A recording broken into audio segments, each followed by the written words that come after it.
I'd like to kickstart our first workshop and the first plenary session of the Milan Urban Food Pact in Tel Aviv.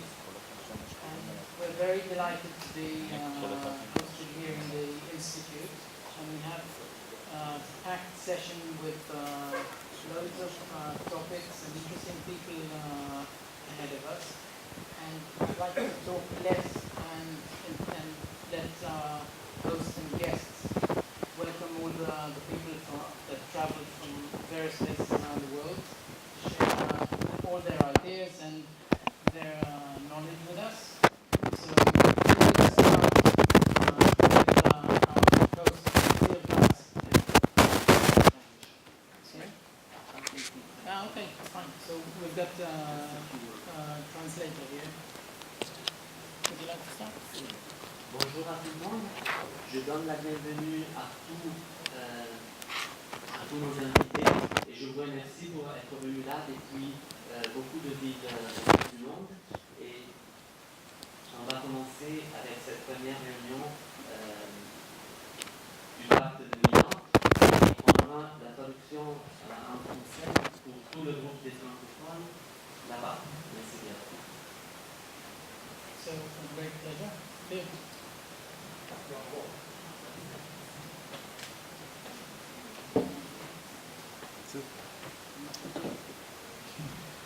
Good afternoon, everyone. Welcome. It's a pleasure to have you here at Tel Aviv University.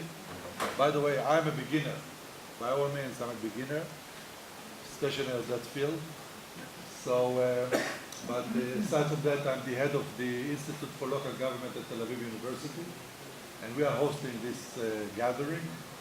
I have to tell you that, let me tell you a little bit about our institute. Our institute is located in this building, and we are focused on several things. First of all, teaching, a master's degree at public policy with a kind of a twist for local government, for urbanism. Then we do, of course, researches on several issues, many topics. For instance, the last research that we had was about municipality services. And by the way, this specific issue wasn't there.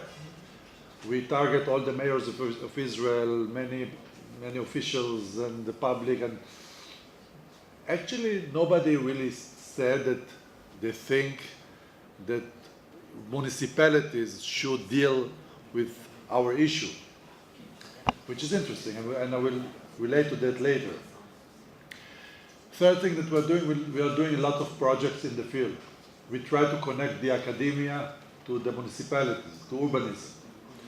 So we have many projects. I have to tell my Israeli friends that are here that we were announced by the Minister of Interior, which I was the minister of that minister many years ago.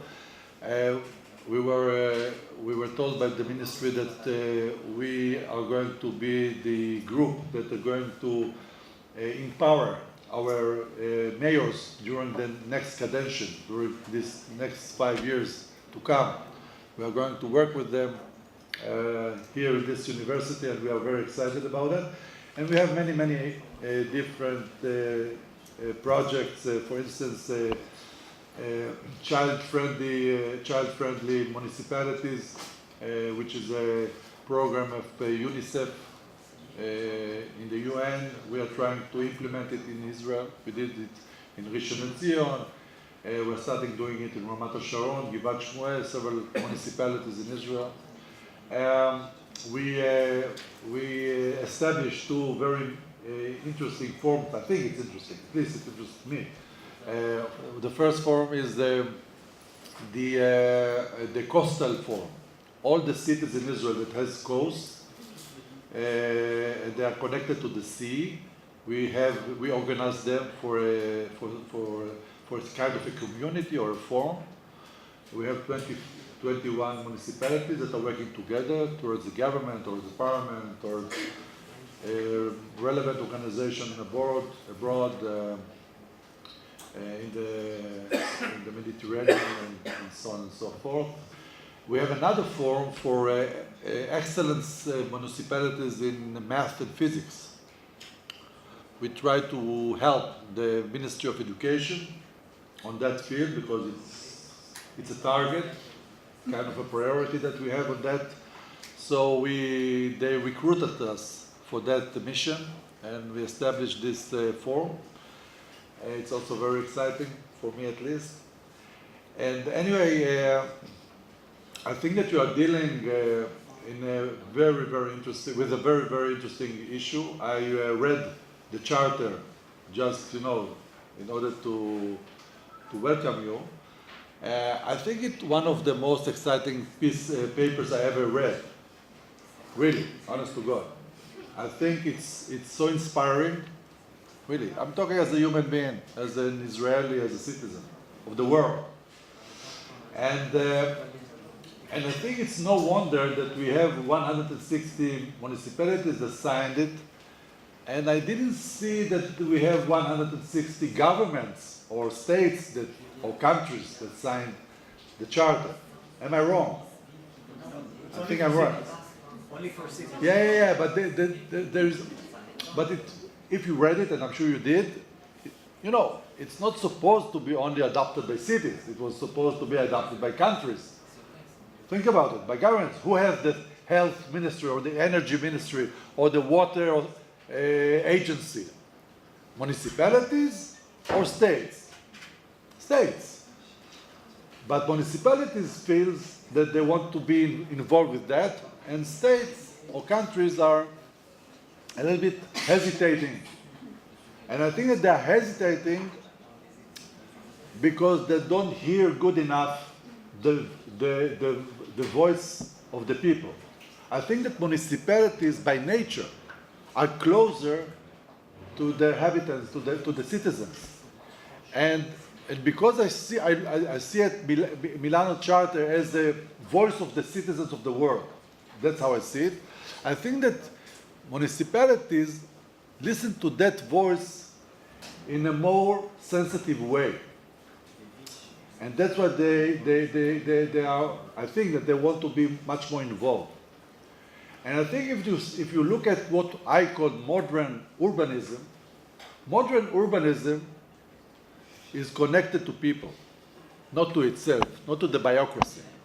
Modern urbanism is something, it's a new phenomenon, and I think that what characterizes it is that the municipality, and we have people here from different municipalities of Israel, especially the municipality of Tel Aviv. I think that the municipality of Tel Aviv, and I'm not talking about propaganda because we have elections soon, but I think that the municipality of Tel Aviv, as an example, is much more attached to the people than it used to be 10 years ago or 15 years ago. And by the way, it's not only Tel Aviv, because that's the new urbanism. As I look at it, I think it's something happens here. By the way, not only in Israel. I look at municipalities all over the world. Many of them see themselves these days connected to their people more than they used to be 10, 15, 20 years ago. Anyway, welcome, enjoy. I'm sure that it's going to be, how would I say, significant for you. All the best. Thank you.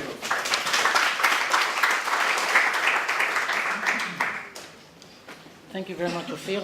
I'd like to pick up on the last few notes from Ophir and connect it to what we do in Tel Aviv, and introducing it will be Eitan Ben-Ami from the environmental agency with the municipality. But just picking up on that, about 4 years ago when we were invited to take part in the Milan Pact, and we started surveying what was happening in the city, we were very happy to find out, not so sure whether the municipality in general was happy about it, but our citizens were doing much more than the municipality was actually acknowledging or was actually doing, which is a very good thing. As Ophir said, the citizens perhaps do more or know more, and we were in the privileged position of kind of putting things into place. And that is really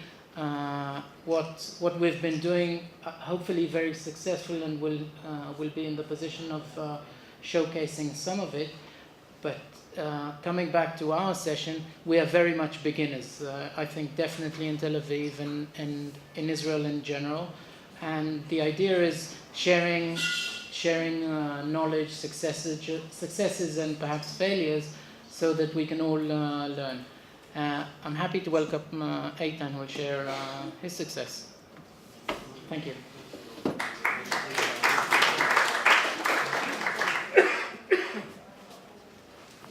Okay, maybe I'll sit on the side so I won't interrupt. Welcome everybody. Start standing up. Welcome everybody. I'm very happy also to welcome you. Thanks to Phil for hosting us here at the Tel Aviv University, which I also studied here. And thanks for the team, Guy, and everybody that were in touch with you. So what we want to present now, is what Tel Aviv did in that field in order to be significant in the city, and also maybe to bring other cities in Israel into the plate. It's not that we completed everything, we're in a process. So I want to present here and to put few ideas how and what did we do in order to bring more people into the plate, to a point that the mayor said, okay, you can host the food conference. For that is very important for us. First, after the initial team did a survey about what's going on in Tel Aviv, as you all know, in today's world,